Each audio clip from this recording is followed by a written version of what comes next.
Over 100 incoming freshmen wanted to be standing where you are now. Baby, can't you see I'm calling? I always thought being a Kappa was the first step to a certain life.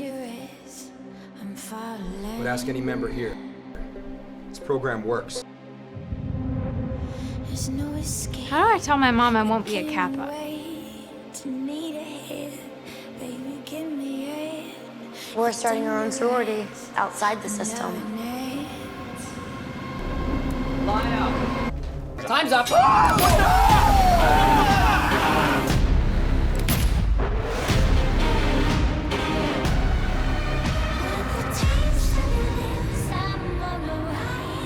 These are my friends. I like the way that you acted around them.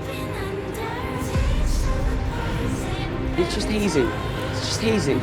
You know, it fucking sucks. I know. Look, I've heard it way worse.